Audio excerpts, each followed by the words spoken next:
Jai students, आज video खनत आमी class 9 English lesson number 8 to sum the नाम तो से reach for the top. आम lesson नाम तो किया से reach for the top. आज हम ये question say to sum. But before starting the class, welcome to my YouTube channel Exam Jyoti, and let's start the class with the first question. प्रथम question to Sabo. Why was the holy man who gave Santosh's mother his blessing surprise? In the society of Santosh's family, people never ask for a girl child. Okay, and while her grandmother seeks blessing for a girl, while surprise the holy man. ठीक है, Santosh family जे घर तो Aseel, society Aseel.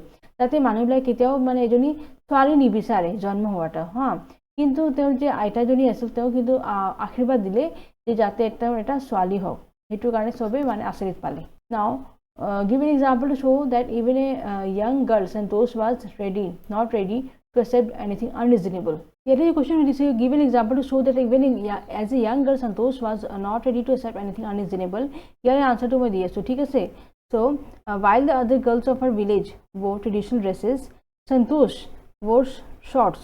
ठीक है से तार माने এই যে তারে গাঁৱৰ যে বেলেগ ছোৱালীজনী আছিল হিহঁতে ট্ৰেডিশনাল কাপোৰবিলাক পিন্ধিছিল কিন্তু সন্তোষে কি পিন্ধিছিল শৰ্টস কেটা পিন্ধিছিল Similarly, unlike the other girls her age, she refused to be married off at the early age of 16.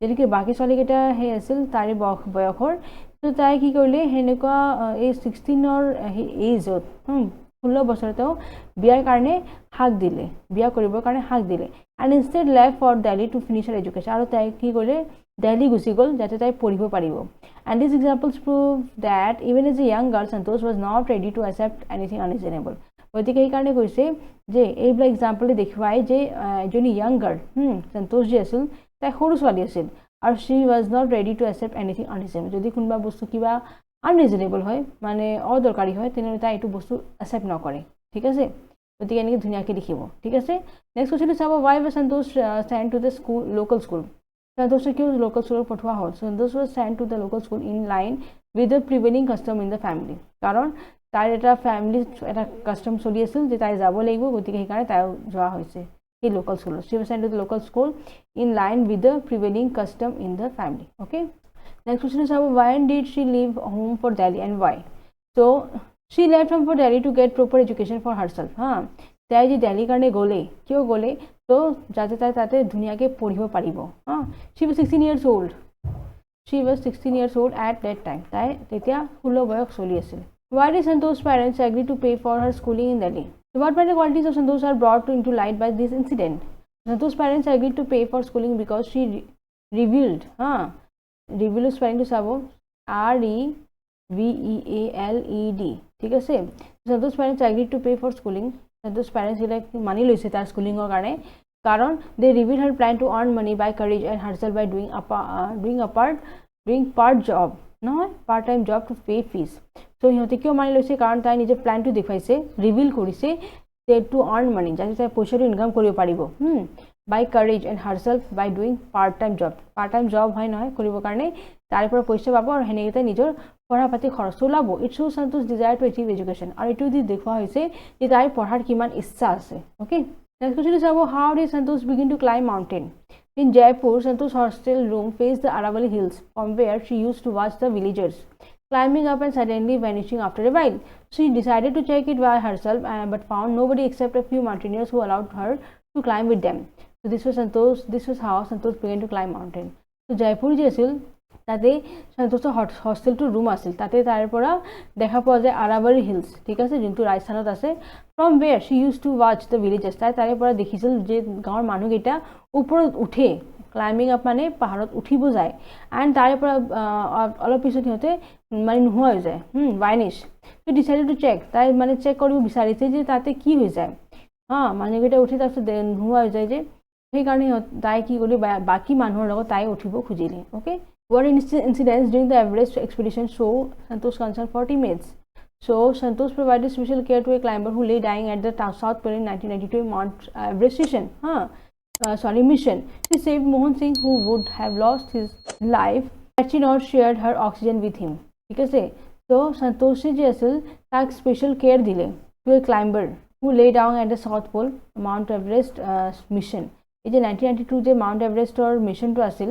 নহয় তাতে Santosh এটা স্পেশাল কেয়ার দিছিল যাতে তা উঠিবৰ কাৰণে সাউথ পোলৰ হিখিনি সময়ত 1992 আৰু তাই মোহন সিংক বচাইছিল কাৰ who would have lost his life, ই মানে মৰি গ'ল হয় যদি তাই নিজৰ অক্সিজেনটো তাইৰ লগত শ্বেয়াৰ নকৰিলে হয়। had she not shared her oxygen with him, যদি তাই নিজৰ অক্সিজেনটো তাৰ লগত শ্বেয়াৰ নকৰিলে তেনেহ'লে মোহন সিংটো কি হ'লে হয় মাৰা গ'লে হয়। অ'কে, কাৰণ তাতে অক্সিজেন লাগে, সেইফালে ওপৰত অক্সিজেন কম থাকে হয়নে। what shows her concern for the environment, so those really an environmentalist who is concerned for the nature. During her maintaining period she collected and brought down 500 kg of garbage from the Himalayas. তো তাই বহুতই মানে environmental কাৰণে বহুত care কৰে, নেচাৰৰ কাৰণে বহুত care কৰে। তাই মেইনটেইন কৰিছিল গোটেই পিৰিয়ডটো, তাই কালেক্ট কৰিছিল 500 কেজি গাৰ্বেজ হিমালয়ৰ পৰা, ঠিক আছে। Now how does this describe her feeling at the summit of the Everest?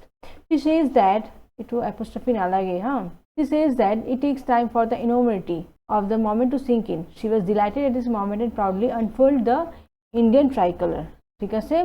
তাই বহুত কি বুলি কয় প্ৰাউড ফিল কৰিছিল আৰু বহুত ধুনীয়াকৈ তাতে তাই আমাৰ ইণ্ডিয়ান যে আমাৰ ট্ৰাইকলাৰ সেই আছে বহুত ধুনীয়াকৈ তাতে তাই লগাই দিছিল ঝাণ্ডাটো, ঠিক আছে। নেক্সট চাব, Santosh Yadav got into the record books both times she scaled Mount Everest. So what were the reasons for this? She is the youngest woman who scaled the Everest. আমাৰ সন্তোষ যাদৱ যে হয় চবচে মানে কম বয়সৰ ছোৱালীজনী হয় যোনে এভাৰেষ্টত উঠিছে she is the only woman who climbed the Everest twice. আৰু তেওঁ অকল এনেকুৱা তীৰ্থজনী আছে যোনে মানে এভাৰেষ্ট 2 বাৰ উঠিছে। অ'কে, now question is চাব, from her room in Kasturba hostel Santosh used to watch villagers who climb up the hill and suddenly vanishing after a while. নহয় এইবিলাক কমপ্লিট কৰিব দিছে সেন্টেন্স কেইটা, ঠিক আছে। ইয়াৰে আচ্ছা এইটো চাব কমপ্লিট দ্য ফলোইং সেন্টেন্স কৰিব দিছে।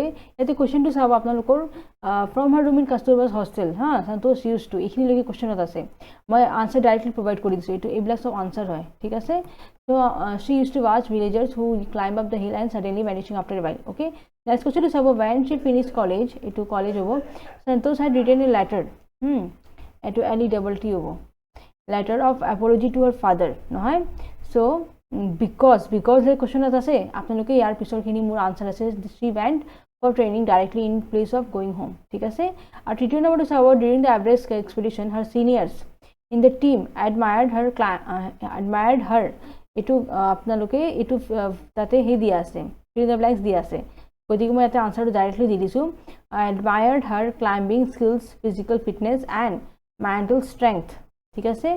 while to question দিয়া আছে working together, ঠিক আছে, working together আকৌ এইটো fill the gaps আছে, endeared her to fellow climbers, ঠিক আছে, এনেকৈ দি দিব।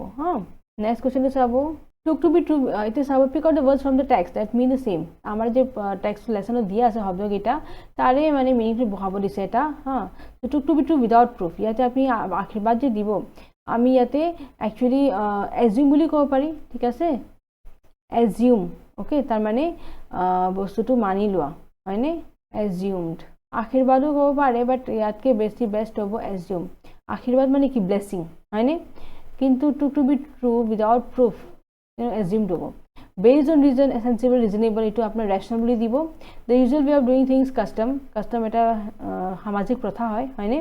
তাৰপিছত চাব strong desire arising from within, ভিতৰৰ পৰা যে ইচ্ছাটো আহে এইটো আমি urge বুলি কওঁ হয়নে।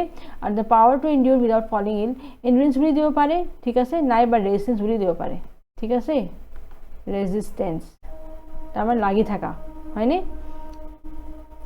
গতিকে ইয়াৰ লগত এইটো মোৰ লাষ্ট কুৱেশ্যনটো সমাপ্ত কৰিলোঁ। যদি ভিডিঅ'টো ভাল পাইছে লাইক বাটন প্ৰেছ কৰিব আৰু যদি ছাবস্ক্ৰাইব কৰা নাই মোৰ চেনেলটো ছাবস্ক্ৰাইব কৰিব, ঠিক আছে। থেংক ইউ ফৰ ৱাচিং, জয় হিন্দ।